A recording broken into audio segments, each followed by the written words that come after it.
Bien, bienvenidos y bienvenidas al último coloquio de la Dirección de Investigación-Creación de la Facultad de Comunicación e Imagen de la Universidad de Chile. En esta ocasión abordaremos el tema de comunicación y políticas educacionales. Para eso tenemos tres grandes invitados e invitadas. Vamos a presentar a Sebastián Ansaldo, investigador de la Universidad Alberto Hurtado, también a Elizabeth Simonsen, ex editora del diario La Tercera, sección Educación, y actual encargada de comunicaciones del Instituto de Educación, CIAE, Universidad de Chile, y finalmente la investigadora de la Universidad de Chile, Yaira Larrondo. Yo soy Cristian Cavalín, investigador responsable del proyecto Fondesit 12197, que es el proyecto anfitrión de este coloquio. Para optimizar el tiempo de nuestra audiencia presente, agradecemos a la profesora Lorena Antesana y a la profesora Claudia Lagos, y de nuestra audiencia televisiva, vamos a comenzar inmediatamente con la presentación del profesor Ansaldo, quien expondrá las bases teóricas del proceso conocido como mediatización de la educación. Sin más, profesor. Muchas gracias, Cristian. Muchas gracias por la invitación. Estoy muy contento de estar acá. Así que, bueno, empecemos. Yo voy a hablar de un tema quizás a veces medio polémico o complejo entre quienes estudiamos comunicación y medios, y tiene que ver con la influencia de los medios en la sociedad, ¿no? Hay muchas teorías, enfoques, etcétera, que hablan de eso desde distintos niveles, ¿no? Yo lo que voy a hacer es hablar de eso en términos de la mediatización, qué es la mediatización, y después llevar eso un poco a la mediatización de la educación, ¿no? La influencia de los medios en distintos ámbitos de la vida social, en este caso la educación. Eso va a ser más o menos mi presentación, algunas cosas teóricas. Voy a terminar también con algunos temas un poco más prácticos para que no sea tan latero, solamente conceptual, sino llevarlo un poquito más a la bajada práctica, ¿no? Eso es más o menos lo que intentaré hacer hoy día. Muchísimas gracias. Vamos a empezar un poco por una definición primero muy amplia que tiene que ver con no mediatización, sino con esto que yo hablaba, de la influencia de los medios en la sociedad. Esto se ha hablado mucho, Thompson, un clásico ya a esta altura, ¿no? de la teoría de la comunicación, hablaba de que no se puede entender la sociedad moderna sin entender primero los medios, ¿no? Los medios configuraron la sociedad moderna tal como la entendemos hoy día. Entonces, si queremos entender la sociedad contemporánea moderna, tenemos que primero entender a los medios, ¿no? Y él fue el primero de los que habló, no de mediatización, pero habló de un término similar, que él le dijo medialization, o algo parecido, ¿no? Sí. Que no era exactamente el término, pero se refería a una cosa parecida, ¿no? A cómo los medios efectivamente configuran diferentes aspectos de la vida social en la modernidad. ¿Por qué? Porque los medios son cada vez más importantes en las sociedades, son más presentes, están cada vez más imbricados con la vida social, ¿no? Entonces eso hace que la configuración de la vida social esté muy relacionada al desarrollo de los medios y sus cambios, ¿no? Ese es uno de los primeros, uno podría decir, acercamientos a la idea de la mediatización. Entonces, después vinieron otros autores que empezaron a hablar de, ¿de qué hablamos cuando hablamos de mediatización en términos de esta influencia, ¿no? Y uno podría decir que la definición más consensuada, porque vamos a verlo después, pero aquí hay varias tradiciones, varios enfoques, a veces chocan, a veces convergen también, etc. Una de las definiciones más consensuadas es que, es lo que vemos ahí, ¿no? Que por un lado la mediatización captura los cambios de los medios, sobre todo en términos de los nuevos medios electrónicos y después digitales, y después cómo estos medios están configurando estos escenarios sociales o la realidad social, ¿no? Entonces, lo que intenta hacer los estudios de mediatización es observar estos cambios de los medios y observar también las otras esferas sociales. Entonces, lo que se dice es que no es una teoría mediocéntrica, ¿no? Que la idea no es estudiar a los medios por sí mismos, sino verlos en conjunto con la sociedad y con las realidades sociales, ¿no? Entonces ahí hay una primera definición más o menos consensuada, ¿no? Entonces la afirmación, uno podría decir más básica, es que algo ha mutado, en este caso los medios, y ha llegado a constituir un principio organizador para las diversas esferas sociales. Ahí estamos como más o menos de acuerdo, ¿no? Eso es lo que dice más o menos la teoría de la mediatización muy por encima. Hay hartos autores, hay hartos libros, hay hartos artículos, entonces es complejo también ver después todo lo que se viene en términos de las diferenciaciones. Pero está resultando fantástico. Fue Perfecto. una explicación breve, pero muy precisa. Yo sé que tú sabes mucho de eso, así que tú lo digas me parece maravilloso. Muchas gracias. Entonces, claro, ¿cuáles son algunas características yendo un poco más al fondo, ¿no? Primero, es un proceso de largo plazo. Aquí no estamos hablando de los medios y efectos en contextos solamente muy reducidos, sino estamos hablando de una influencia general, ¿no? Y de largo plazo. Es un marco. Hay un tema, algunos dicen que es teoría, otros dicen que es enfoque, tampoco todos se han puesto de acuerdo, pero uno podría decir que es un marco para analizar las transformaciones de las prácticas individuales, colectivas y el cambio institucional. De nuevo, no solamente apuntado a los medios, entendiendo su influencia, pero más allá de solo los medios, ¿no? Y obviamente más allá de solo los contenidos. Entonces los medios, entendiéndolos en su generalidad, tanto como práctica, tanto como economía política de los medios, etcétera, ¿no? Ahí tratan de verlo de manera integral. Y la transformación de los procesos comunicativos y medios de comunicación. Eso también es algo que está estudiando o intenta estudiar los enfoques de mediatización.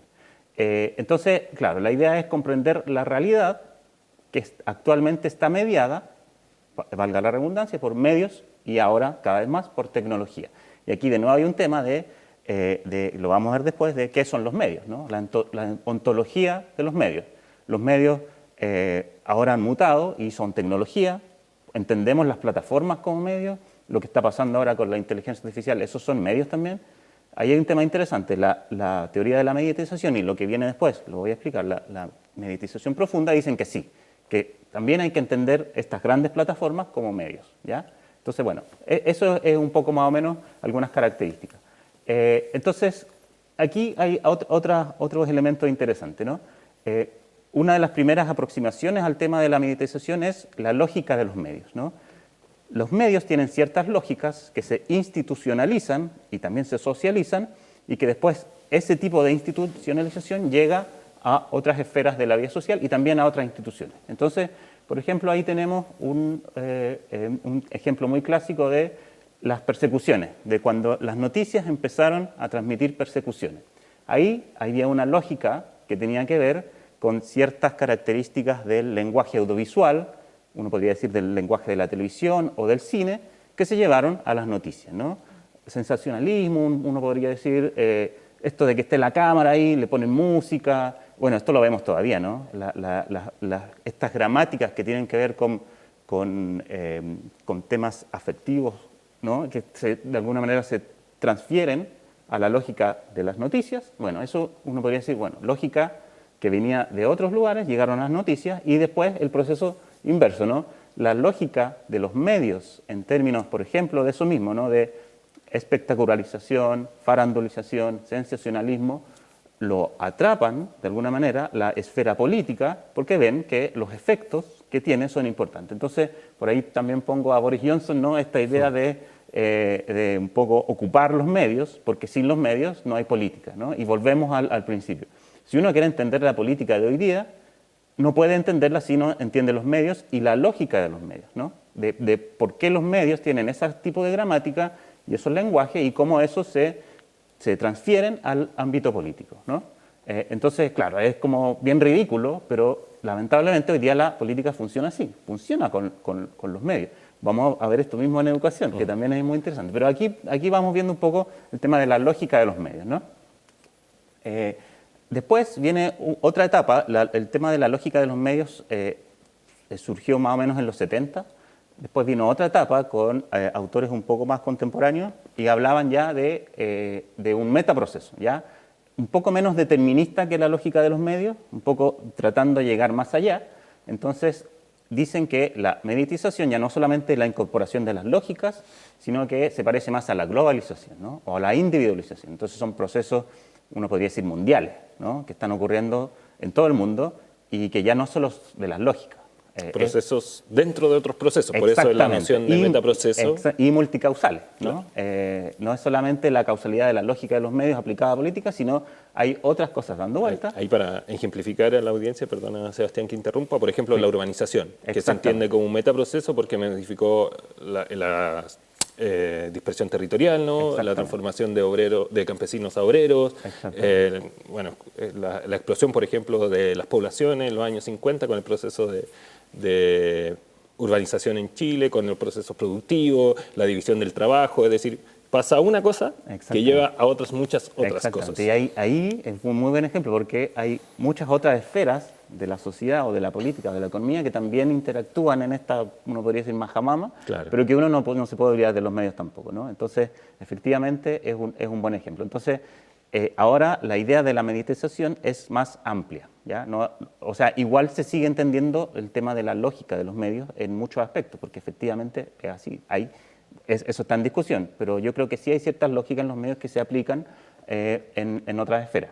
Bueno, pero la idea fue problematizar un poco más el tema de la mediatización, complejizarla y ver cómo interactúan con, como tú dices, con otros elementos, ¿no? Que también son relevantes. Entonces, ahora estamos en esto del metaproceso, ¿ya? Un poquito más complejo. Y aquí vienen un poco las dos tradiciones más comunes que dice la literatura en mediatización, una tradición institucional y una tradición sociocultural.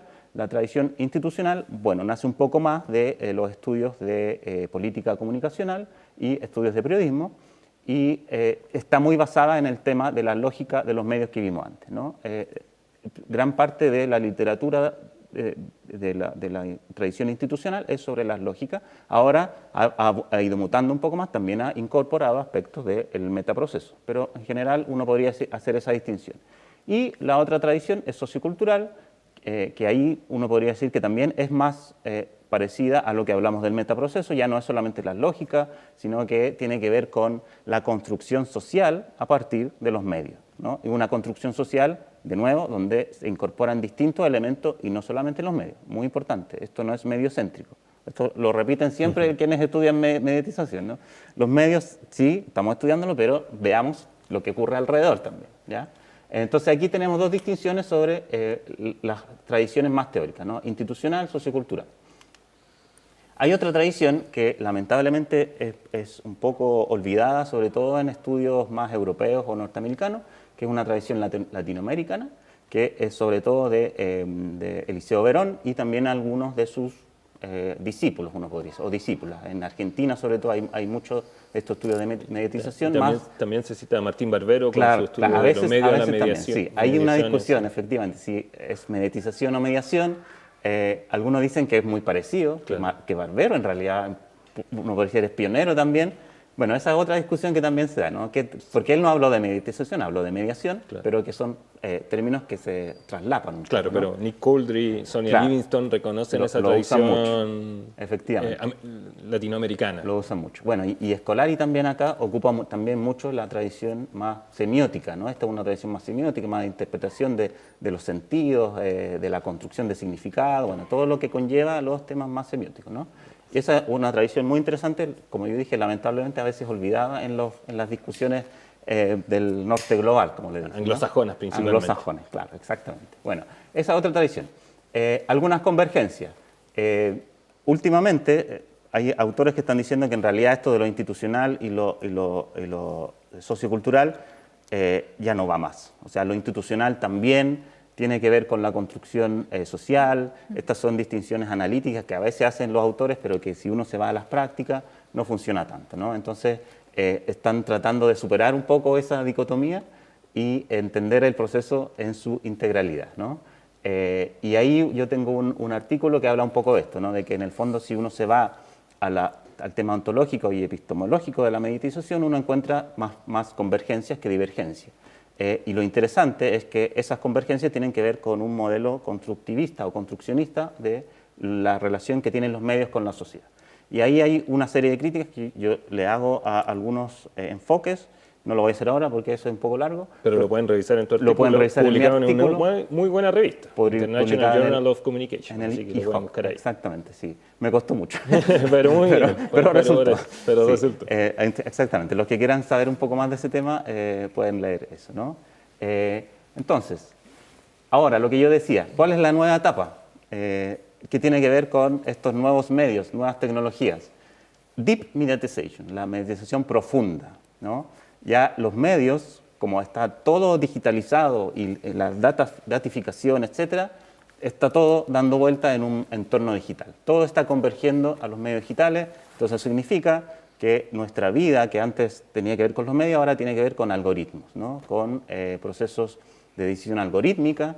Entonces los medios ya no son solamente formas de comunicación, sino que ahora los medios también extraen información, extraen datos y después esos datos los usan con diferentes propósitos, algunos no muy nobles, digamos, pero hay una nueva forma, ¿no? Una nueva forma de mediatización que tiene que ver más con lo digital, con los algoritmos, con la extracción. Bueno, Nick Couldry habla del colonialismo de datos, ¿ya? Entonces él empezó tema de mediatización y ahora está hablando de colonialismo de datos, lo cual es muy interesante, ¿no? Ir recorriendo ese proceso. Entonces estamos en esto ahora, ¿no? Estudiar la mediatización profunda, tomando en consideración los elementos más tecnológicos. Y vamos a avanzar ahora a la mediatización de la educación. Es correcto, muy bien. Mediatización y educación. Aquí también se da un poco estas distinciones, ¿no? Hay un enfoque institucional, un enfoque sociocultural. De nuevo, yo creo que estos como que funcionan analíticamente, pero después en la práctica como que se mezclan un poco. Pero mediatización, una de las críticas que se le hace es que se considera como un concepto bandwagon o un concepto que se añade a cosas. Entonces, bueno, la mediatización de todo. Mediatización de la salud, mediatización de la educación, mediatización de lo que sea uno puede encontrar, de la muerte, de las leyes, etcétera, ¿no? En educación pasa eso un poco, pero hay muy buenos trabajos sobre mediatización en educación, bueno, lo que ha hecho Cristian también. Entonces hay un enfoque institucional, ¿no? Que tiene que ver con la relación entre los medios y la política educativa, que uno podría decir que ahí aplica el tema de las lógicas mediáticas en temas educativos. Uno podría decir que ahora se está estudiando mucho también lo que pasa en las escuelas a partir de la deep mediatización con las plataformas, por ejemplo. Hay autores que hablan de la escuela como un mundo mediatizado, que no solamente son los medios tradicionales ya, sino que son las plataformas, son los sistemas de comunicación que tienen los papás con los profesores, etc. Entonces ahí también hay un tema nuevo. El WhatsApp del grupo de apoderados, por ejemplo. Exactamente. Eso es un objeto de estudio hoy. Efectivamente. Bueno, quiero hacer una pequeña nota. Este es parte del marco teórico también del Fondesit que patrocina este coloquio, esta conversación, así que para que nuestros televidentes lo tengan. Entonces el punto que en temas de educación y mediatización hay mucho, ¿no? Tiene que ver con políticas educacionales, tiene que ver con lo que pasa en las escuelas, tiene que ver con lo que pasa en las familias, etc. Entonces ahí lo que yo pongo es que es un enfoque institucional, sociocultural, pero que hay distintas formas de analizarlo. Uno de los temas, ¿no? Por ejemplo, lo que entendemos por política educacional y mediatización también se ha estudiado mucho, ¿no? Esta idea de que las políticas educativas ahora tienen que ir siempre acompañadas, por ejemplo, de un comunicado de prensa. Tienen que tener el spin, ¿no? Claro. El spin que le dicen. Porque si no, no llega, no resulta, se cae, etc., ¿no? Esa es una forma que uno podría decir de estudiar la mediatización desde el punto de vista institucional. Hay otra, bueno, también que tiene que ver con más lo que hablábamos de buscar lo que pasa en las clases, en las familias, etc., ¿no? Entonces, hay dos visiones, o más, pero hay estos dos tipos de estudios que uno podría pensar que existen. Entonces, uno de estos temas, ¿no? De la mediatización en la política, que es un poco lo que se trata esto también, muy interesante. Se habla de que en la mediatización de la política educativa hay efectos de cross-field, ¿cierto? Bueno, tú sabes mucho de eso, que los campos se interseccionan, ¿no? Entonces el campo educativo se intersecciona con el campo... Porque ahí se utiliza mucho la teoría bordiana de los campos, hábitos. El campo, los hábitos, los capitales, movilización, ¿no? De capital. Entonces hay un efecto de cruce entre los dos mundos. Y algunos dicen que, bueno, que a través de los medios se ocupa una política de facto, ¿no? Que ya no es la política legislativa, por ejemplo, sino una política de facto que tiene que ver con imaginarios, por ejemplo, lo que tú también has estudiado, la meritocracia, ¿no? Hablar de meritocracia es como, bueno, esto es la base y lo otro no existe, política de facto. La política como cuña, la política educacional como cuña es algo clarísimo. O sea, cuando no hay cuña de una política educacional, también es como que no existiera. Las representaciones de las políticas de los medios como tergiversaciones de políticas deliberadas, lo vamos a ver después seguramente, pero la tómbola es un claro ejemplo de eso. Y lo que yo hablaba, ¿no? De la publicación de la política comunicado de prensa. Es muy raro que hoy día exista una política educativa que quiera tener éxito si no hay un proceso comunicacional detrás, ¿no? Si no, no va a tener éxito, ¿no? Eso tiene que ver con la mediatización de la educación. Ejemplos y discusiones. Esto es lo que yo decía, un poco llevado más a la práctica. Este es parte de un artículo que yo hice sobre el campo educativo en Chile, entrevistando a periodistas y editores de medios que en ese momento tenían secciones de educación. Como el ICI, claro, por ejemplo. Creo, no sé, bueno, ahí quizás hablamos, no sé. No me acuerdo, la verdad. Ojalá que no, porque ojalá son informantes confidenciales. Claro. Sí, efectivamente. Entonces, la idea era explorar efectivamente cómo ellos ven las prácticas, cómo hacen su trabajo, etcétera, ¿no? Antes, cuando yo hice este estudio, habían más secciones de educación. Ahora como que se han ido perdiendo un poco, ¿no? Bueno, entonces, lógica y medio. Aquí tenemos algunas citas. Por ejemplo, cuando hay algo de política nos aseguramos de que el tema pueda llegar a más gente. Generalmente, diferencias políticas en educación tienen mejor llegada que cosas muy abstractas, ¿no? Es lo que uno diría si fuera periodista, ¿no? Tenemos que ponerle algo para que tenga mejor llegada. Si es muy abstracto, no nos importa. Si es muy conceptual, mejor démosle una cosa. Yo soy periodista, entonces yo también lo haría, ¿no? Nos dijeron que no publiquemos nada sobre gratuidad. Tuvimos que bajar el tono y tratar de no promocionarlo. Por ejemplo, no podía poner la cifra de estudiantes que tienen educación gratuita. Nos dijeron que no era noticia, que deberíamos buscar otro enfoque. No se suponía que deberíamos enfatizar que era bueno o que ayudaba a la gente. Periodista de la sección de educación de un medio, ¿no? Lógica y medios, uno podría decir, quizá, ¿no? Cómo la lógica de los medios se aplica a temas educativos. Otro tema que apareció fue la importancia de los géneros. En géneros, como en términos de géneros periodísticos. Y el género que uno podría decir si existe o no, ¿no? El periodismo educativo en sí. En un momento yo diría que sí. Ahora como que se ha ido perdiendo un poco, pero quizás no. Habría que volver quizás a hacer ese estudio.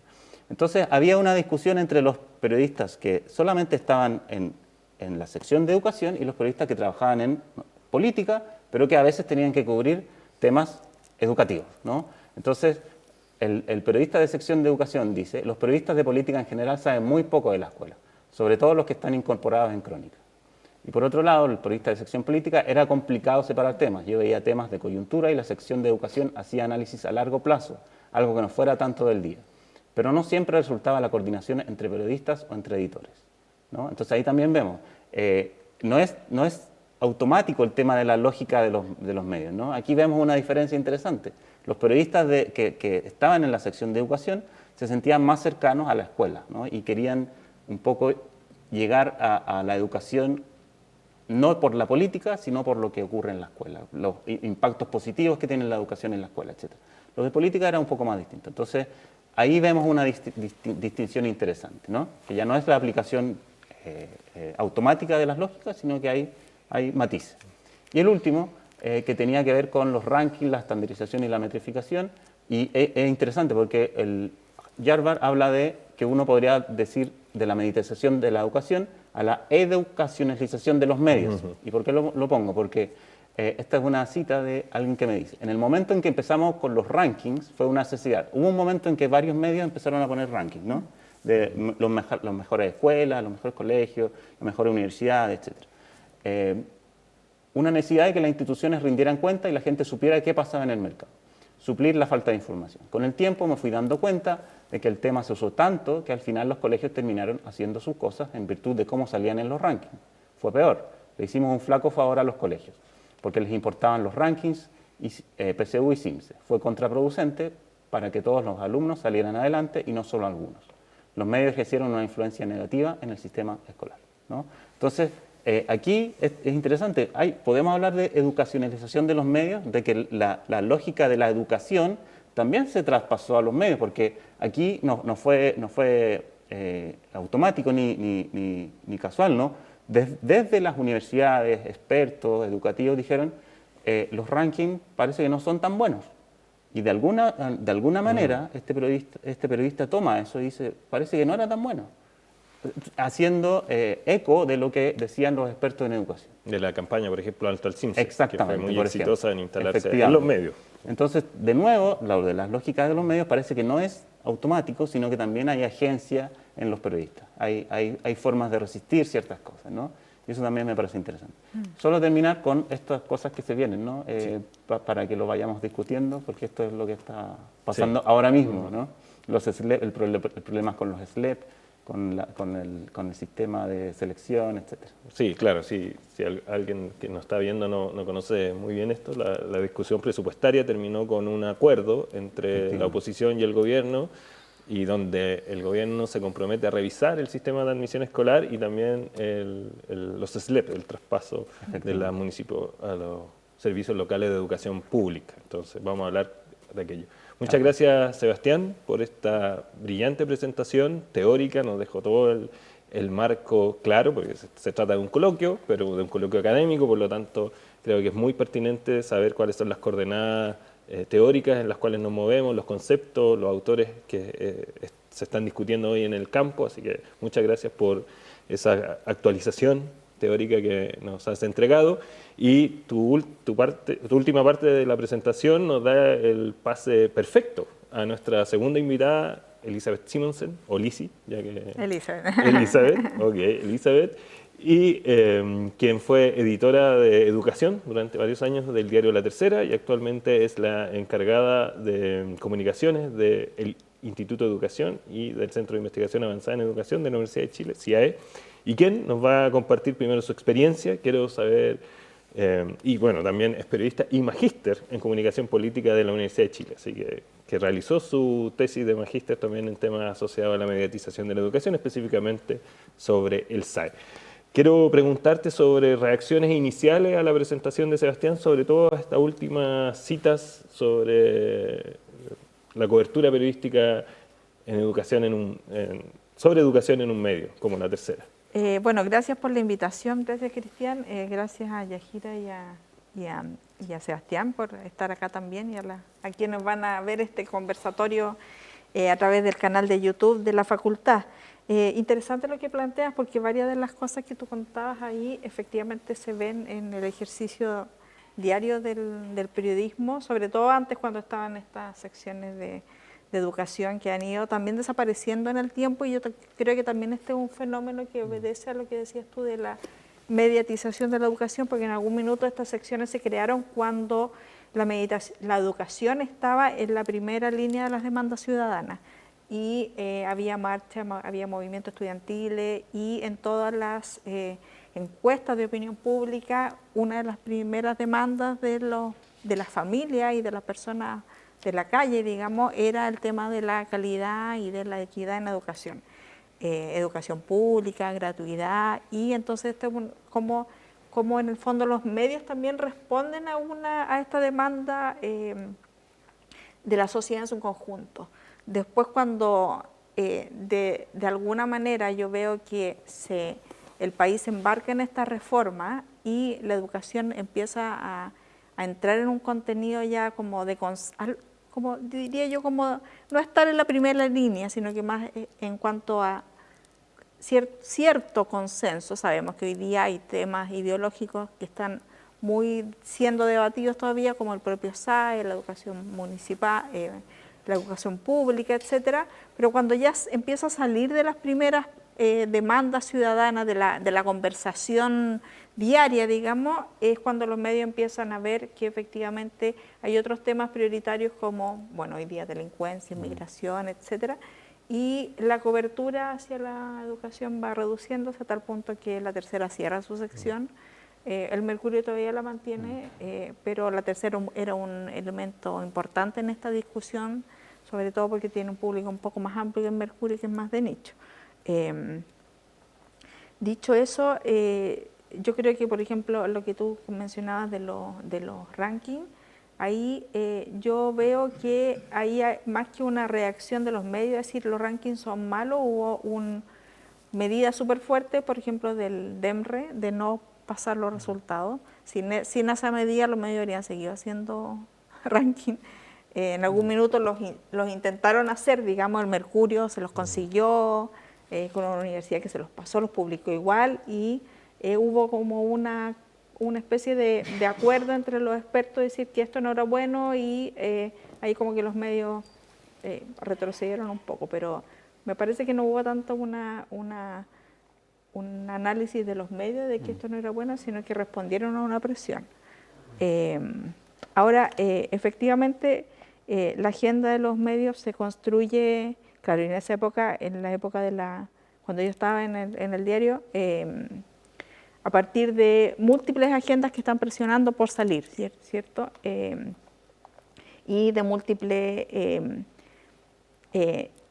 personas también, grupos de poder, grupos de intereses que están presionando también por instalar sus propias lecturas de esto y sus propios marcos de lo que estaba pasando y de lo que está pasando. Hoy día yo creo que ese proceso se ha simplificado porque efectivamente como no hay una cobertura especial, hoy día los medios están respondiendo mucho más a la contingencia en la educación que antes, por tanto no hay un tema más profundo.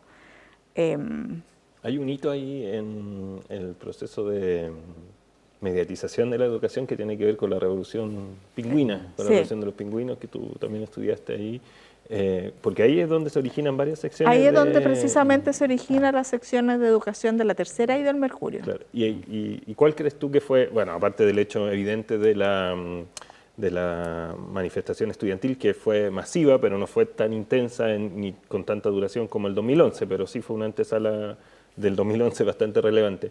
¿Cuáles fueron las decisiones que se tomaron ahí? Si recuerdas cómo se creó esa sección, qué temas se iban a cubrir, por qué era importante educación como sección única, por ejemplo, en el diario. Porque la idea era cubrir temas como de largo plazo, como decía tus entrevistados, era cubrir temas más allá de largo. También estaba Crónica, que veía los temas diarios de contingencia, pero yo creo que esto era porque había efectivamente una percepción generalizada que también obedecía a las demandas, a la conversación pública, respecto de que era necesario cambios profundos en la educación. Y por tanto había que ofrecer desde el periodismo miradas y posibles soluciones y posibles bajadas frente a estos cambios que eran necesarios. Entonces se instalaban temas de largo plazo, ya sea a nivel de educación superior. Recuerdo, por ejemplo, uno de los hitos comunicacionales que se instalaron ahí fue el tema del CAE. A propósito del informe del Banco Mundial, eso fue también curioso porque ahí hay una manera súper interesante que le puede servir también a los estudiantes de periodismo sobre cómo se instala un tema. Porque al principio, digamos, se filtró una versión resumida del informe del Banco Mundial que era muy favorable al CAE. Después se filtró la versión completa del Banco Mundial, el estudio completo, y a partir de ese informe aumentó mucho la presión por la reforma al CAE, efectivamente. Ok, y ahí en educación, ¿cuántas personas llegaron a trabajar, por ejemplo, en el momento más álgido de la educación como tema en los medios? 4 personas. 4 personas. Imagínate, 4 personas dedicadas full temas de fin de semana con portada, porque era como requisito sacar siempre al menos el titular del diario o un llamado de portada con temas de dos páginas. Entonces yo creo que igual fue un aporte en cierto sentido a la discusión sobre educación en el país. Hoy día me parece que la discusión está más, claro, en torno a lo contingente, al debate en el Parlamento, y también permite entonces no una comprensión tan profunda, por ejemplo, de temas que son súper relevantes, siguen siendo súper relevantes, como el tema del SAE, la educación pública, etcétera. Claro, 4 personas dedicadas solo a 2 páginas hoy parecen... O sea, a veces había 4 o 5 páginas. Claro, pero igual, mucha Pero 4 o 5 dedicación. páginas Sí, de un claro. diario del fin de semana, claro, también, como decías tú, es un ecosistema, ¿cierto? Claro. Entonces esto no solo ocurría también a una demanda que había, pero ocurría también porque los diarios tenían impreso, existían los diarios impresos. Claro. Sí, por eso quería remontarme a 20 años, casi son 20 años desde ese momento. Claro. 20 años. Y los diarios impresos tenían mucha publicidad, entonces eran los diarios grandes. Entonces, Claro. a su vez también una respuesta también al sistema en general, o al tema de la digitalización. Empezó a bajar el avisaje, claro, entonces los diarios eran cada vez más pequeños, había cada vez más espacio, y finalmente reducción de costos, ya no es tan importante el tema. ¿Y algo que nos pudieras contar de algún tema que fue el más difícil de cubrir Bueno, yo creo que lo más difícil fue efectivamente la revolución del 2011, porque la del 2006, las secciones se crearon justo después cuando, como demanda, como respuesta a estas demandas, entonces había cierto consenso respecto a hacia dónde había que ir. Había que ir hacia la calidad, había que reformar el sistema para avanzar en la educación pública, etcétera, etcétera. Pero y además entró y el tema ideológico se manifestó de mayor manera fue ya durante la revolución del 2011. La movilización. La movilización del 2011. De la generación que hoy está en el... De la generación que hoy día está, en poder. sí, sí. Sí. Ahí hubo temas bajados, censura, temas que no se podían tocar, pautas que llegaban, claro. Eso fue complejo. Ese fue el momento más complejo. ¿Se bajaron muchos temas o algunos temas? Yo diría que bastantes, sí. Bastantes temas. Sí. Sí, ¿nos podría decir algún titular de esos temas que se bajaron? Por ejemplo, todo lo que sucedía dentro de las movilizaciones. Adentro, acuérdense que en el 2011 hubo movilizaciones a nivel no solo establecimientos de educación escolares, como había sido el 2006, sino que llegó a las universidades y había universidades en toma y en paro por muchos meses. Por ejemplo, en algún minuto se quiso hacer como reportaje sobre la vida, la organización dentro de las tomas. Y no. Okay. Y ahora volviendo a tu experiencia actual, como encargada de comunicaciones, que estás en el otro lado, tienes que poner temas en agenda, antes recibías los temas. Ahí, ¿cómo es la tarea? ¿Cómo se logra instalar un tema educacional en los medios, una investigación académica o una columna, algo que tenga que ver con educación? Bueno, yo creo que hoy día las lógicas y las prácticas periodísticas han cambiado mucho, también fruto de esta digitalización y también del entorno en el que están los medios. Hoy día los medios están en una situación bastante más precaria también desde el punto de vista del trabajo periodístico, por tanto hay menos periodistas dedicados, los periodistas tienen que ver mucho más temas, tienen métricas que cumplir, de temas que subir, etcétera.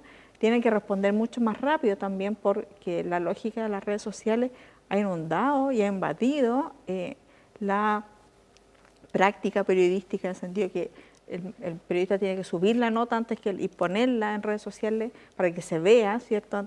Antes que su competencia. Y eso indudablemente ha afectado, bueno, ustedes lo saben, la manera en que se publican y se abordan los hechos en los medios de comunicación. Por tanto, ahora quienes estamos en el otro lado también nos cambia la manera de enfrentar este tema. Primero porque hay menos dedicación y menos espacio dedicado al tema. Segundo porque han cambiado las lógicas y las prácticas de los periodistas, por tanto uno ya no ofrece un tema y el periodista se va a leer o el paper. No, el periodista está sometido a muchas presiones. Entonces, generalmente uno ofrece el tema casi listo, con las cuñas, mediatización hechas, y hay muy poca elaboración por parte del periodista. Estoy hablando en términos generales. Claramente hay periodistas que están más dedicados y dentro de estas presiones tienen más tiempo para dedicarse a reportear ciertos temas en profundidad. Pero en general no es un producto más preelaborado. Exactamente, es un producto más preelaborado que viene desde las propias fuentes. Claro. O sea, ahí la distancia entre fuente y tema se diluye, si quisiéramos extender esta... Claro, exactamente. O sea, proyectar este conversatorio en alguna clase de periodismo. Sí. Como anécdota, para anécdota, hay una periodista de un canal que va a hacer notas siempre y es una periodista joven. Y yo siempre le comento que yo creo que es la única periodista, al menos de canal, que va, entrevista media hora y después saca las cuñas, digamos. porque en general debido a las lógicas de los medios Claro, no ya están la operando. precariedad económica. Ah, la precariedad, que no tienen claro. cámaras, te piden que uno Te mande piden la cuña grabada. exactamente, Claro. exactamente. Entonces no hay contrapregunta, Exactamente. no hay mayor profundización en el Claro, tema. exacto. Eso modifica, por lo tanto, la cobertura Totalmente, periodística. totalmente. Muchas gracias, Lisi, por compartir esta experiencia. Vamos a seguir conversando, pero en honor al tiempo vamos a dar paso a Yaira Larrondo, quien es socióloga de la Universidad de Chile, magíster en investigación en educación del Instituto Avanzado en Estudios de Educación de la Universidad de Chile y también investigadora del proyecto Fondesit 12197, que patrocina este coloquio, y nos va a presentar los resultados de este proyecto. Entonces, Yaira Larrondo, investigadora del proyecto Fondesit Regular 12197, nos va a presentar hoy los resultados de 4 años de investigación. Adelante, Yaira. Sí, bueno, como mencionaban, lo que voy a presentar acá son los principales hallazgos, los hallazgos más interesantes que hemos obtenido en estos 4 años de investigación del Fondesit. Se cambió así. El objetivo general que teníamos en el Fondesit al comenzarlo tenía que ver con comprender el ambiente informativo del sistema de admisión escolar, caracterizando el cómo se comunicaba y también el impacto que tenía esto en las actitudes de la población usuaria del sistema de admisión escolar, que eran finalmente los padres, las madres y los apoderados que utilizaban el sistema. Vamos a pasar rápido por ahí, pero bueno, el sistema de admisión escolar implica un cambio drástico en la manera en que las familias eligen la escuela para sus hijos, ya que pasamos de un sistema que era totalmente personalizado y presencial hacia un sistema que era totalmente mediado por la tecnología, un sistema online centralizado, unificado. Y hay que recordar que la implementación del SAE se produjo en medio de un contexto que era políticamente y mediáticamente muy controversial. Hay que recordar que la implementación del SAE le correspondió a otro gobierno que se mostraba también explícitamente en contra del sistema de admisión. Claro, porque lo diseña el segundo gobierno de la presidenta Bachelet. Claro. Comienza paulatinamente a implementarse, pero a quien le corresponde ya entrar en régimen a la segunda administración del presidente Piñera. Por lo tanto, también es un caso de estudio para después en cuanto a comunicación pública, por ejemplo. Como una política pública se origina en un gobierno y la tiene que comunicar e implementar completamente otro de un espectro ideológico distinto. De hecho, en ese entonces, la ministra de Educación también impulsaron este proyecto de admisión paralelo, que era la admisión justa. Que es la lámina que Claro, continúa. que dejaba justamente al SAE en la vereda como de la admisión injusta de la selección de establecimiento finalmente. Sí, mira, sí. Ahí está la admisión. Ahí está el proyecto alternativo el proyecto de la alternativo. entonces ministra Marcela Cubillos. Claro, y entonces, bueno, todo este ambiente político y mediático que era bastante controversial influye en la actitud que la población usuaria, que eran los padres y las madres, tienen sobre el sistema, y esto ha generado un problema de legitimidad social de la política que persiste y sobre todo hasta el día de hoy. Aquí podemos ver una de las imágenes que eran lo que anticipaba también Sebastián recién, sobre la discusión más actual del sistema de admisión escolar, todo lo que tiene que ver con la discusión del presupuesto y cómo también se ha concentrado todo esto en la idea de la eliminación de la tómbola y de cómo vamos a mejorar el sistema durante el próximo año para tener un sistema como de admisión alternativo. Claro, ahí está la cita, por ejemplo, de la intervención de un parlamentario de la UDI que dice, queremos eliminar la maldita tómbola. Sí, que ha sido una verdadera tortura para las familias chilenas. Y ya luego en la misma cita menciona, queremos recuperar el respeto para nuestros queridos profesores y erradicar los overoles blancos. O sea, hablando de todos los temas como que si todo tuviera En la que ver misma con discusión. Claro. Se mezcló el SAE con los overoles, con la delegitimación de los profesores. Que obviamente todos quisiéramos que su figura fuera reivindicada en la sociedad. Son tan importantes para eso. Claro, pero en la discusión pública también se le atribuyen al SAE muchas más problemáticas para las que fue diseñado como para corregir, por ejemplo. Claro. Como que tenían que ver con la admisión y que si bien puede relacionarse, no tiene mucho que ver con la eliminación de la violencia dentro de los establecimientos o con la deuda con los profesores, etc. Bueno, nosotros en el Fondesit utilizamos una metodología mixta que consistió durante estos 4 años en analizar prensa, en realizar una encuesta a personas que hubieran utilizado el SAE, grupos focales en donde profundizamos en las percepciones de los resultados que obtuvimos en la encuesta Y la fase 4, que está ya terminando ahora, era la triangulación de los resultados. Bueno, en la muestra utilizamos medios digitales durante el 2019 y el 2020, seleccionando según relevancia y alcance algunos medios como BioBio, Cooperativa, La Tercera, TVN, etc. Y analizamos 331 noticias que tenían que ver con el SAE, con el sistema de admisión, con el proyecto de admisión justa o con la selección de establecimiento. La encuesta que nosotros realizamos la aplicamos en el año 2022 a personas que hubieran utilizado el SAE para matricular a sus hijos de alguna región que tenía, bueno, era diversa en la macrozona geográfica. Consideramos la región metropolitana, Valparaíso, Antofagasta y Biobío. También utilizamos como criterio para seleccionar la muestra el nivel de demanda de los establecimientos y también la dependencia, es decir, si era municipal, servicio local o de administración delegada. En total logramos un total de 2.351 respuestas completas. Cualitativamente realizamos 6 grupos focales con 7 a 9 participantes cada uno, donde consideramos como criterio la residencia en Santiago y también la demanda de los establecimientos. Acá también cuidamos de seleccionar personas que hubieran matriculado a su hijo en establecimientos ya sea de baja demanda o de alta demanda. Pasando ahora a ya lo que son algunos de los resultados más relevantes que hemos obtenido en estos 4 años y también tomando un poco lo que mencionaba Sebastián sobre esto de la política de cuña, la política de facto. Nosotros cuando analizamos las noticias obtuvimos que los encuadres dominantes en las noticias era fundamentalmente el mérito, toda esta discusión meritocrática que estaba presente en el 38% de las notas estudiadas, y también la selección, que estaba presente en el 33%. Sin embargo, encontramos que los conceptos que eran más parte de la base filosófica del SAE o de los principios base que proponía el sistema, como la inclusión, por ejemplo, no fueron parte dominante de la discusión mediática, llegando a un 18%, un 11% en el caso de la justicia y la equidad.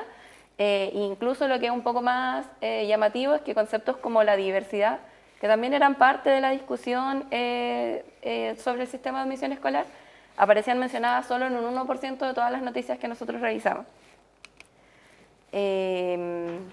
Eso era un poco como la primera parte, la primera fase de los resultados que obtuvimos en el Fondesit, y ya luego pasamos a lo que tiene que ver con la triangulación de los resultados cuantitativos y cualitativos que responden a los resultados que obtuvimos desde las encuestas y de los grupos focales. Primero que todo, mencionar que los apoderados señalaron o nos señalaron buscar la suficiente información para informarse de los establecimientos que querían matricular a sus hijos o sobre el proceso de admisión misma. Un 57% de los encuestados señaló que buscó información previa y el 52%, es decir, más de la mitad, señaló que buscó información con la suficiente anticipación, es decir, no fue un proceso que llevaron a cabo sin saber cómo funcionaba el sistema o sin conocer los establecimientos a los que estaban decidiendo postular a sus hijos. En este sentido, también destaca que la plataforma del SAE fue uno de los medios por los que más se informaron los padres y las madres a la hora de buscar información de los establecimientos. Esto igual representa un poco un cambio, ya que, no sé si se recuerdan, pero previo al SAE también la mayoría de la literatura señalaba que los padres buscaban información o se conocían más sobre los establecimientos de fuentes calientes de la información, como la conversación con los padres, con la familia, con los vecinos, experiencias de otras personas. Entonces con el SAE se dio paso un poco a lo que fue una formalización de las fuentes de información, ya que destacaban, bueno, no solo la plataforma del SAE, sino que también la página web del Mineduc, los establecimientos y las páginas web de los establecimientos educacionales a los que postulaban los padres y las madres. Y bueno, ahí también cualitativamente los apoderados nos destacaban que la información que daban incluso en los mismos establecimientos cuando ellos decidían ir a buscar información de manera presencial era la misma de la página del gobierno, es decir, los mandaban, o sea, les decían que fueran a visitar la plataforma del SAE o les entregaban la información impresa de lo que tenía que ver con la página web del gobierno. Ahora, ahí se abre una demanda por información oficial, porque como decía Yay, durante mucho tiempo la literatura en torno a la selección escolar y las fuentes de información que empleaba la familia indicaba que principalmente se empleaba lo que se conoce como fuentes cálidas, referencias cercanos, quien había estudiado ahí, un amigo, una amiga que lo conocía, y ahora la página web del Mineduc y la propia plataforma del SAE se transforman en un medio de comunicación. No es solamente una plataforma donde postular, sino que eso es la principal fuente de información. Y los apoderados iban al colegio y le decían, bueno, vaya a la página web del SAE. Claro, y además de ser como la que con mayor frecuencia se revisa, es también en la que los padres más confían. Como que otra pregunta que nosotros incluíamos en la encuesta era el nivel de confianza que ellos tenían en las distintas fuentes de información. Y por supuesto que la plataforma del SAE, la página web del Mineduc, eran las que tenían la mayor cantidad de confianza al momento de revisar la información.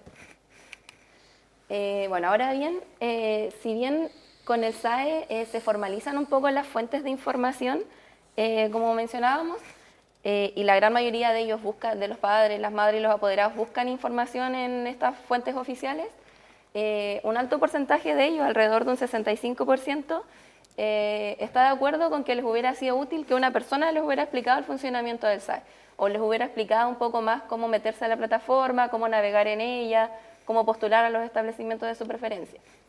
Y hay algunas citas también que nos respaldan, obtenidas en los focus group, tienen que ver con que al ser una fuente más fría de información, los apoderados sienten que es un ente, una página que es un ente, una página que ni siquiera es una institución oficial. Entonces ellos igual señalan un poco que este proceso de despersonalización del SAE puede tener alguna influencia negativa en cómo ellos perciben la política o en la experiencia misma de navegar por la plataforma web y de postular a sus hijos a los establecimientos. Claro, ahí para complementar, esto se relaciona también con lo que se conoce como e-government, cuando un trámite que se hacía presencialmente in situ pasa a ser mediado por la tecnología exclusivamente online.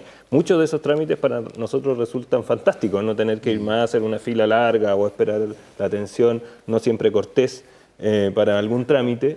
Pero en este caso estamos hablando de la selección escolar, que no puede ser concebido propiamente tal como un mero trámite, sino que implica muchas veces el proyecto de una familia, el legado de una familia.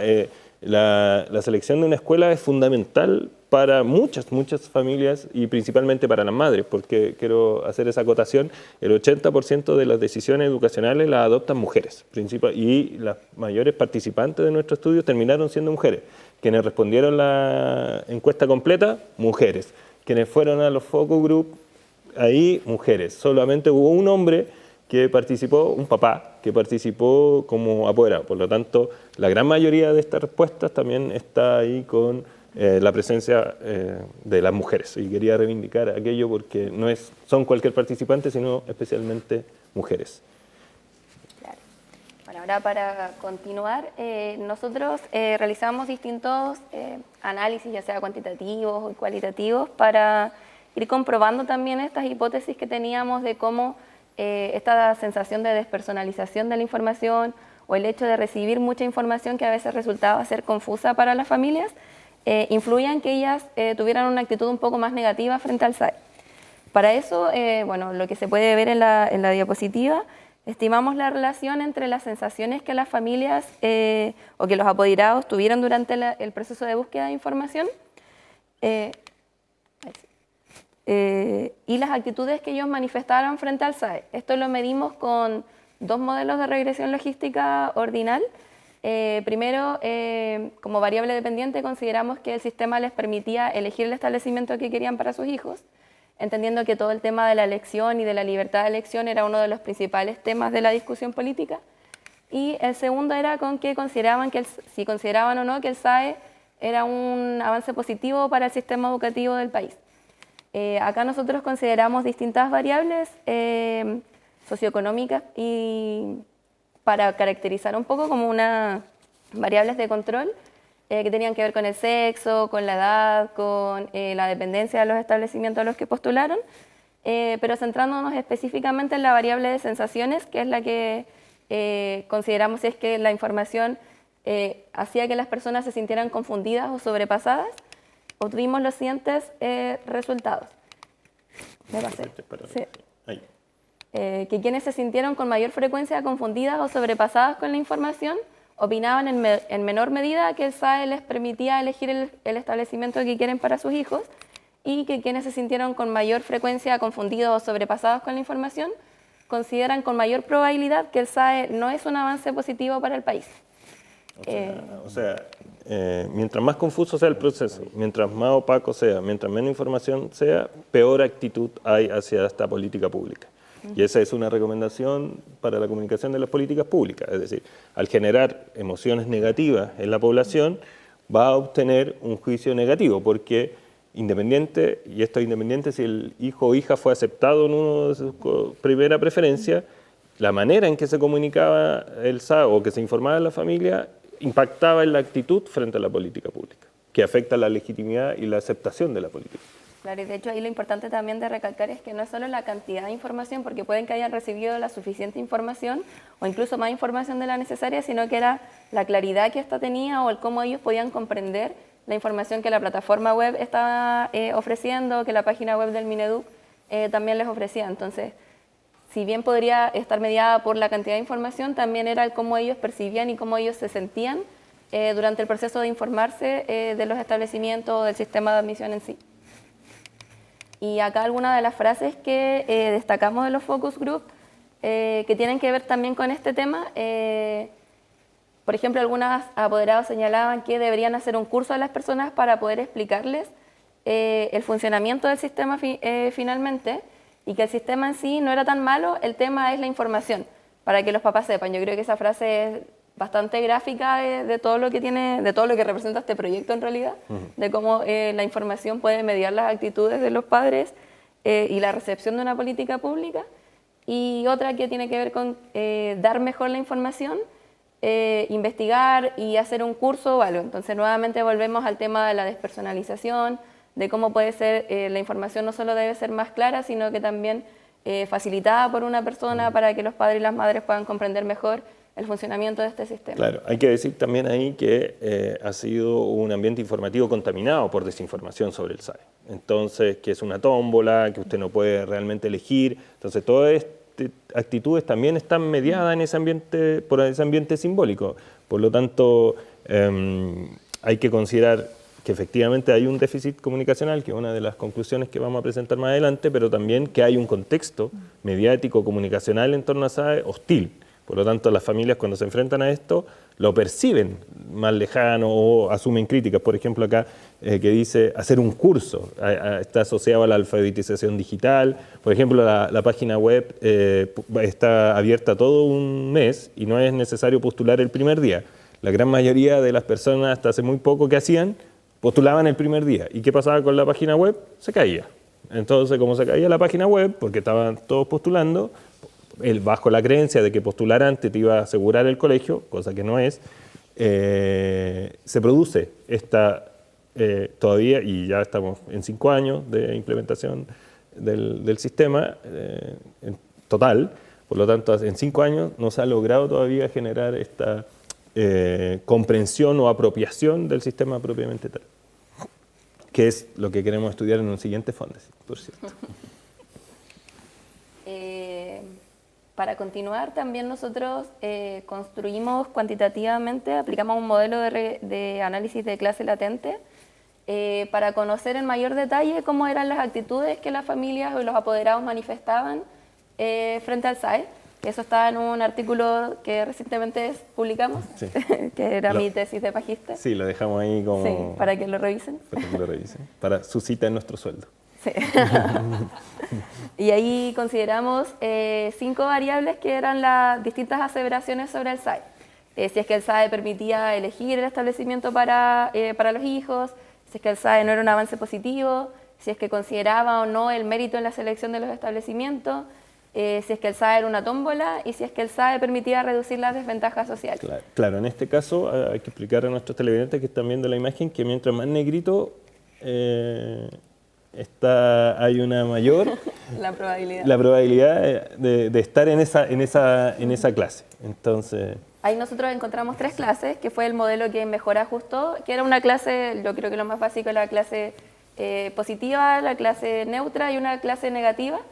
Y ahí, a medida de que, bueno, las personas mientras se encuentran en la clase negativa, por ejemplo, consideran en menor medida que el SAE les permite elegir, consideran en mayor medida que el SAE es una tómbola, consideran en mayor medida también que no es un avance positivo para el país. Y, por ejemplo, lo que está destacado con verde, lo que es la clase positiva, por ejemplo, los padres señalan en mayor medida que el SAE permite reducir las desventajas sociales de origen, o que el SAE les permite elegir el establecimiento que quieren para sus hijos. ¿Y por qué estudiamos las actitudes? Porque las actitudes son una evaluación psicológica que predice la aceptación o rechazo de un fenómeno o en este caso, una política pública. Entonces, si uno quiere cambiar ciertos comportamientos, tiene que modificar las actitudes.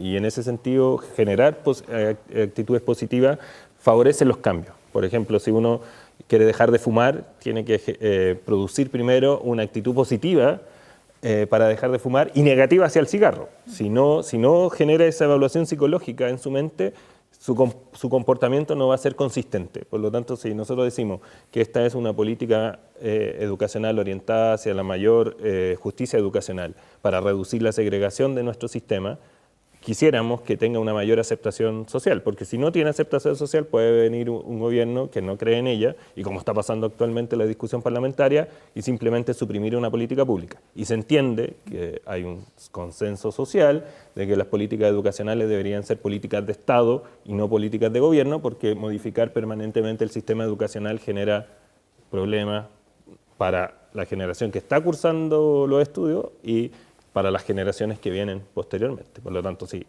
consensuamos que la educación es relevante para la sociedad en su conjunto, deberían ser políticas de Estado y no políticas de gobierno. Sobre todo en un tema tan sensible como la admisión, que bueno, es todo un proceso previo también, claro. Es bien largo todo el tiempo que uno tiene que considerar para postular. En ese punto ya yo siempre digo que el 70% de las familias en Chile se autoidentifica como clase media. No necesariamente son clase media, pero se autoperciben como clase media. Y declaran que la principal herencia que les pueden dejar a sus hijos e hijas es la educación. Claro. Es el valor más importante que tiene una familia, el 70%, porque claro, las personas más ricas pueden heredar terrenos y empresas, no sé qué cosa, pero eso es un grupo pequeño de la población. La gran mayoría, y a mí me lo dijo mi mamá, lo único que te puedo dejar es la educación, y cumplió, fue muy honesta en eso. Es muy importante la selección de la escuela, no es algo trivial, es fundamental para la realización familiar. Por eso no puede ser al azar, que en el fondo no puede ser por la tómbola, tiene que ser como la elección que yo quiero para... Pero aclaremos que el SAE no es una tómbola. Claro. Bueno, estas clases que nosotros construimos de las actitudes, las consideramos como una variable dependiente también para ver qué influía o qué se podía estar relacionado con que las personas pertenecieran a cada una de estas clases, qué variable podría relacionarse, por ejemplo, con desarrollar una actitud positiva o qué podría relacionarse con el desarrollo de una actitud más positiva frente al SAE.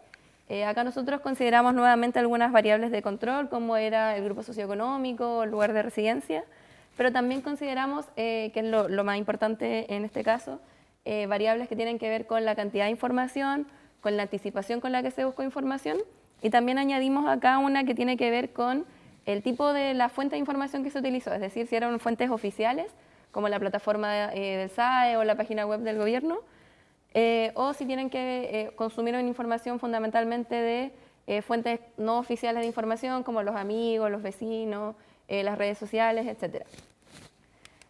Acá nosotros, los principales resultados tienen que ver con quienes consumieron mucha información, tienen mayores probabilidades de situarse en la clase positiva frente al SAE en comparación a quienes consumieron poca o nada información. Y también que quienes consumieron información de medios oficiales desarrollaron en mayor medida una actitud negativa frente al SAE.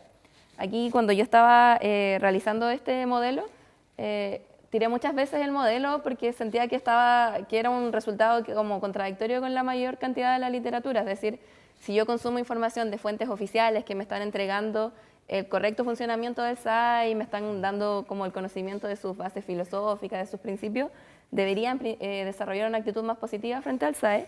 Pero aquí también cabe recordar todo esto que mencionábamos al principio, de que la implementación del SAE le correspondió a un gobierno de que está explícitamente en contra, de que la información también fue compleja, entonces que quienes se informaron mayoritariamente de fuentes oficiales desarrollaron en mayor medida una actitud negativa frente al SAE, en comparación con quienes se informaron, no sé, de los vecinos, de la experiencia de otros familiares, de otras personas que habían postulado al mismo establecimiento. Pero por contrapartida, quienes tuvieron mucha información, es decir, que llegaron al sistema sintiéndose satisfechos por la información, tenían una actitud positiva. Claro. Es decir, se requiere información. La pregunta es qué tipo de información se requiere, porque quienes tenían poca información tenían una actitud negativa sobre el SAE. Claro, tiene que ver también con la claridad de la información, con esto que mencionábamos en los otros modelos, cómo hacer también que las personas se puedan apropiar de la información y que no se sientan sobrepasadas o confundidas con lo que se está entregando. Claro. Y nos queda la última lámina. Sí, la última lámina que tiene que ver con las conclusiones, que es un poco lo que ya habíamos mencionado antes del déficit de comunicación pública del SAE, las dificultades que ha tenido la comunicación sobre asuntos sociales, sobre cómo las actitudes y los comportamientos de la población usuaria, ¿cierto?, del SAE y de las distintas políticas educacionales, puede generar, ¿cierto?, los cambios que estamos buscando. También otra conclusión importante tiene que ver con la incapacidad de construir sentidos compartidos, y acá está todo el tema de la discusión que mencionábamos incluso al inicio de la presentación, de la legitimidad de las políticas públicas y las dificultades para generar decisiones vinculantes en temas educacionales, y también la exitosa contaminación informativa que rodea al SAE, con, por ejemplo, la admisión justa como un proyecto alternativo, con la tómbola como el concepto dominante de la discusión mediática, y también con la desinformación sobre las bases y sobre los resultados reales que ha obtenido el sistema de admisión escolar. Claro, estas son las principales conclusiones de los 4 años de investigación, donde analizamos material de prensa, material de comunicación del Estado, los boletines que se distribuían, y finalmente cómo las personas reaccionaban, recibían esta información y qué percibían y qué actitud se producía. Por lo tanto, hay que profundizar en mayor detalle sobre estas conclusiones, pero son el gran resultado que tenemos de estos 4 años sintetizadas en una lámina, pero cada una de ellas abre una investigación en sí misma. Por eso están los puntitos ahí debajo y futuros papers que se podrían escribir. Así que, Yay, muchas gracias por presentar estos resultados. Nos quedan los últimos 5 minutos de conversatorio para responder alguna pregunta de la audiencia, si es que hay, o alguna pregunta entre nosotros que haya surgido, alguna conversación, alguna reacción. Gracias, Lorena. Había un micrófono, creo, posible para la entrevista, o sea, para la intervención, perdón. Ahí está. La profesora Lorena Antesana gentilmente nos va a hacer una pregunta. Bueno, muchas gracias. Tengo un par de comentarios y como unas 3 preguntas muy puntuales. Primero, pareciera ser que en el contexto, en el ecosistema mediático actual, es mejor no ser noticia, ¿no? O estar como fuera de ese ámbito. Si es que piensan lo mismo o qué hay que hacer al respecto. Y lo otro que también pareciera ser que es mejor, más que pensar en cuñas, es que uno quiere poner un tema, pensar en titulares, porque como no se pasa de los titulares, el titular, o sea, una cuña exige contexto y leer más, cosa que pareciera que no se está haciendo mucho. Y de las preguntas del estudio de ustedes, que me parece súper interesante, primero si es que hay diferencias en torno a cómo se informan las familias, dependiendo de los contextos socioeconómicos o el tema cultural, porque pareciera ser que personas con menor capital cultural van a preferir información de gente cercana y que quizás la información en la web simplemente pueden no entenderla ni siquiera. Lo otro, ¿cuál sería la imagen o concepto que reemplazaría la tómbola? Porque la tómbola se vende muy fácil, sigue vigente. ¿Cómo la reemplazas si es que quieres hacerle la guerra? Porque admisión justa parece que no es algo que movilice tanto como una tómbola. ¿Y qué pasa con la importancia o no de los climas sociales para poder leer este tipo de informaciones? Porque es distinto haber puesto estos temas o así el 2019 que ponerlo el 2022, pandemia, o ponerlo ahora. Súper, muchas gracias Lorena. Yo creo que la primera pregunta está más referida a la mediatización, si mejor no ser noticia y poner un titular. Muy buena reflexión, quizás ya la cuña no es necesaria, es mejor poner el titular. Yo creo que hay harto de eso, un poco volviendo al tema de las nuevas lógicas, ¿no?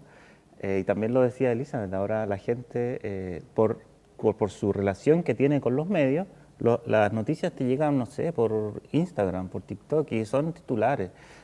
Y también eso ha impactado, tal como decía Elizabeth, ha impactado la industria. Entonces hay menos periodistas haciendo reportajes largos, complejos, profundos. Ese tipo de periodismo ha mutado harto. Entonces, efectivamente hay cambios mayores que uno podría hacer la ligación con temas de mediatización y sobre todo de mediatización profunda. Hay temas de industria, etcétera. Efectivamente, estar o no estar, qué buena pregunta. Yo creo que no tengo la respuesta porque seguramente dependerá de los temas también, de qué es lo que quiere posicionar. Yo diría que en temas de educación ojalá sí estará. Por ejemplo, esto mismo de cómo reemplazar la tómbola, ojalá encontráramos una forma simbólica de lo que decían ustedes, de esto no es mérito, esto es diversidad e inclusión. ¿Cómo representar eso? Quizás temas más semióticos, por ejemplo, sería interesante, ¿no? Cómo la recepción de ciertos símbolos para crear sentido son más eficientes que otros. Un estudio más semiótico de mediatización sería muy interesante sobre eso, ¿no? ¿Qué es alternativa a la tómbola? No lo sé, pero es muy interesante. Sí, buena pregunta. Sí. Sobre el tema que decías de mejor poner título. De hecho, yo creo que hoy día la labor de quienes estamos al otro lado, digamos, instalando los temas, lo he visto por experiencia propia, mientras eres más efectivo y tienes menor chance de que el tema se te desvirtúe cuando tú llegas con el título, o sea, con el producto prehecho, como decía Cristian, pero incluyendo título, bajada y nota, y cuñas. Y me parece que ahí hay un tema también importante, analizar también desde la audiencia de cuánto estamos leyendo hoy día en los medios, son títulos que ya vienen prehechos por la fuente y no hay una mediación del periodista. Perfecto, muchas gracias. ¿Y quieres responder las preguntas sobre el nivel socioeconómico y contexto? Sí, partiendo, bueno, por la pregunta de cómo reemplazar también lo de la tómbola. Me gustó esa pregunta mucho. Yo me quedé pensando acá. No, pero no tengo la respuesta tampoco, pero de hecho, cuando mencionabas, por ejemplo, eso de hacerle la guerra al concepto, algo que a mí me llamó la atención cuando revisábamos la respuesta de los apoderados, por ejemplo, en la encuesta o en la Focus, es que había muchas personas que manifestaban no sé si muchas, pero una actitud positiva frente a la tómbola. Es decir, yo considero que como al ser azar o al ser una tómbola es más justo porque no me van a poder discriminar por tal y tal cosa. Entonces quizá... Pero eso pasaba principalmente con quienes tenían hijos o hijas con alguna necesidad educativa especial, que antes del SAE les costaba mucho y ahora el SAE, como es invisible a esa discriminación arbitraria, ya no es humillante. No pasa por entrevistas. Hay una mamá que decía que su experiencia para matricular a su hijo que tiene necesidades educativas especiales era humillante porque lo exponían en muchos colegios y de hecho los colegios particulares subvencionados no lo recibían porque no tenían programas especiales, son más caros, pero ahora como el SAE es un ciego a esa condición y los colegios públicos tienen que aceptar a los estudiantes, la tómbola como concepto le funcionaba a ella. Sí. Entonces igual era algo que nos llamaba harto la atención de cómo para algunas personas no era necesariamente negativo, pese a que nosotros le hacemos la guerra constantemente y decimos no es una tómbola y todo. Claro, pero es que en términos estrictos no es una tómbola, porque no es 100% azarosa. Hay variables que influyen, como claro, es un algoritmo de asignación diferida que se utiliza en Nueva York, en Boston, pero claro, decir un algoritmo... Hay que buscar la Pero manera, de decirlo. Si te fijas en redes sociales, todo el mundo sabe que hay un algoritmo detrás que te ordena, digamos, te categoriza lo que tú ves. Claro. Nadie se pregunta cómo funciona el algoritmo. Claro. Pero acá en este caso hay criterios de priorización, como Claro. por ejemplo tener hermano o hermana en el colegio, si eres hijo o hija de funcionario, y entonces completamente azar no es, porque además, si en el colegio de tu primera preferencia existe, o primera, segunda, tercera preferencia existen vacantes, tú quedas en el colegio, Sí. ¿no? Entonces hoy recientemente se acaban de presentar los resultados de este año y el 80% de los niños y niñas fueron asignados a uno de los colegios de su preferencia. De hecho, dentro de las 3 primeras Dentro de las 3 primeras incluso. preferencias, solamente el 7, claro, es mucho y ojalá no haya ningún niño y niña sin escuela, pero ningún sistema, y de hecho personas que son críticas de la derecha, críticas a la educación más progresista, podríamos decir, defienden el SAE porque dicen que efectivamente garantiza la posibilidad de elegir que antes no estaba, porque te discriminaban por capacidad de pago, por si tu hijo estaban bautizado o no estaban bautizados, pero bueno, no estamos desviando el tema, Claro. vamos a lo comunicacional. Bueno, y la pregunta específica sobre las diferencias socioeconómicas en la forma de informarse, nosotros no detectamos diferencias significativas, estadísticamente significativas, pero sí, cuando corríamos los modelos, nos aparecían algunos resultados un poco más interesantes que tenían que ver con que, por ejemplo, las familias de un nivel socioeconómico más bajo estaban en desacuerdo con que el SAE, por ejemplo, les permitía elegir o manifestaban una actitud un poco más negativa. Igual hay que recordar que nosotros entrevistamos y encuestamos a personas que utilizaron el SAE y matricularon a sus hijos con el SAE, por lo que el nivel socioeconómico un poco más alto no está retratado dentro de este grupo, porque probablemente matriculen a su hijo en educación privada.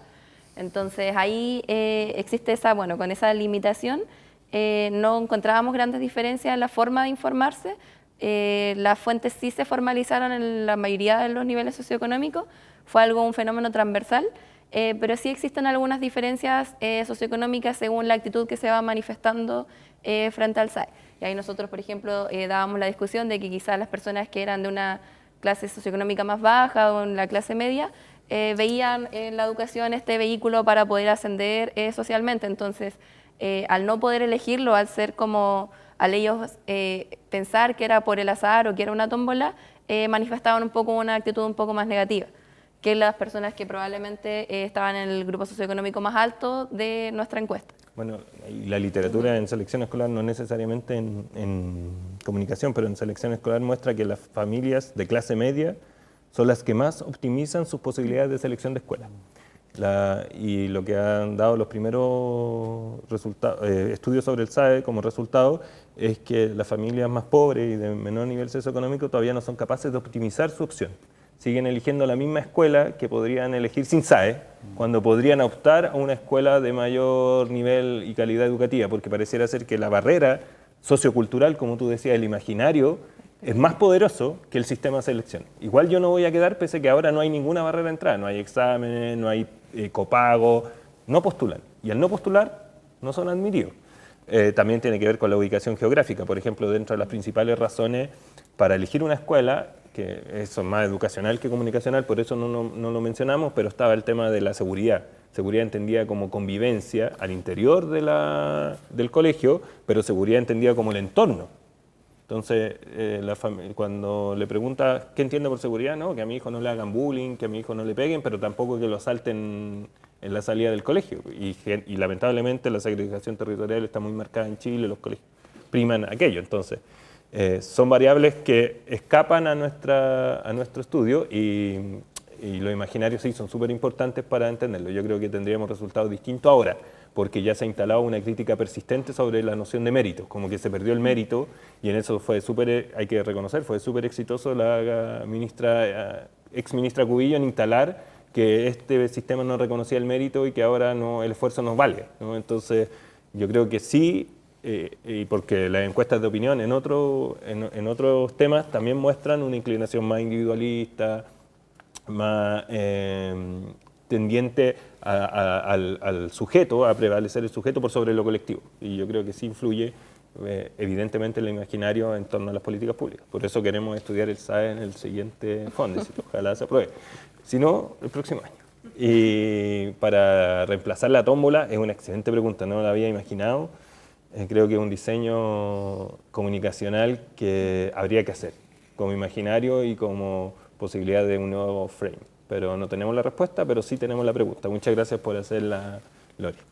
Bien, creo que hemos finalizado este conversatorio. Yo fui más que un conductor, como ustedes vieron. Fue un comentarista activo también de este conversatorio, porque bueno, soy el investigador responsable, entonces me tengo que hacer literalmente responsable de los resultados que presentamos, pero también porque es un tema que me apasiona, me gusta mucho y que pudimos compartir durante esta hora y media con Sebastián Ansaldo de la Universidad Alberto Hurtado, con Elizabeth Simonsen del IESIAE de la Universidad de Chile, con con Yay Larrondo de la Universidad de Chile y de la UTEM, porque veo ahí su nueva adscripción. Yo digo que es de la Universidad de Chile y ella me dice de la Universidad Tecnológica Metropolitana, así que tiene que ser también consistente con su nueva adscripción. Y yo, Cristian Cabalín, investigador responsable del Fondesit 12197. Muchas gracias por habernos acompañado en este conversatorio. Muchas gracias. Gracias. Muchas gracias. Muchas gracias. Súper.